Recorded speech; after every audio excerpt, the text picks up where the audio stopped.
What we're trying here basically is to make sure that we can do videos to different spaces at the same time.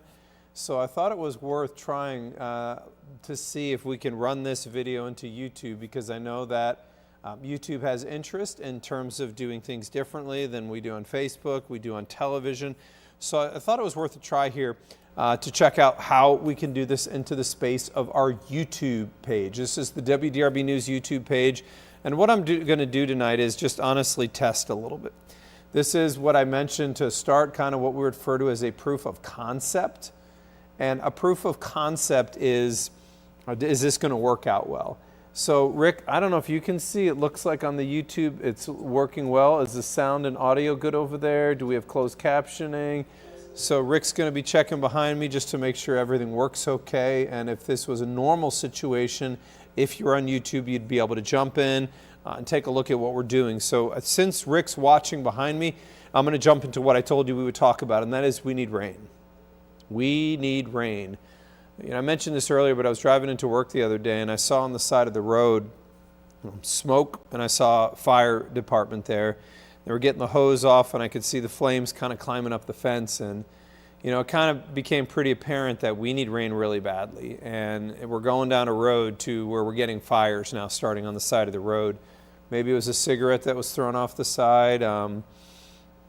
Maybe it was a spark from a vehicle driving by, but we know that it is that dry, at least that it was able to start some fireworks, some fires there. So this is Hurricane Francine. It made landfall earlier today as a Category 2 hurricane with 100-mile-an-hour winds. Pressure's rising. The winds are now 75 miles per hour, and this is moving northeast at 17 miles per hour. So Francine is not necessarily the same storm that it was. The southern part of this storm was obliterated as it made landfall, which we kind of knew would happen. National Hurricane Center claimed 100 sustained at landfall. The strongest sustained I've seen is in the neighborhood of 70, 75. Remember, that's official sites. We can't use storm chasers, anemometers on their vehicles or other things like that as official numbers. We have mesonet sites that'll get us some official stuff, and we'll find out when it's all said and done what the numbers end up being. But you can see as it starts to get towards us on Friday and slows down, it stalls just west of our area. And this is a big deal, because if this thing stalls near our area, it can then ultimately bring some rain into our area. And I think you all know that we really need some rain in the area. So what I'm going to do here is show you the steering currents and some of the intricate details about this one. So it's kind of cool because the low near Dallas is going to hook up, and the hurricane are going to become one low. Now this is not like the perfect storm, but these are just lows that are combining to create a consolidated low. And when two lows do this, they do what we call the Fujiwara. And what that means is they kind of dance around one another. And so as they dance around one another, that is going to pull the hurricane a little bit to the west, and then all this will slingshot a little bit to the east afterward, which then is the key. How far does it slingshot to the east? As we look at the data, let's look at some numbers here. So I want to do this by looking at two different computer models, because I think it gives us more of a consolidated approach to this. And you can see the GFS computer model, this is an American computer model, versus the European. You may not look at computer models every day. The European is generally considered statistically the best computer model in the world, but that said, it's still a computer model.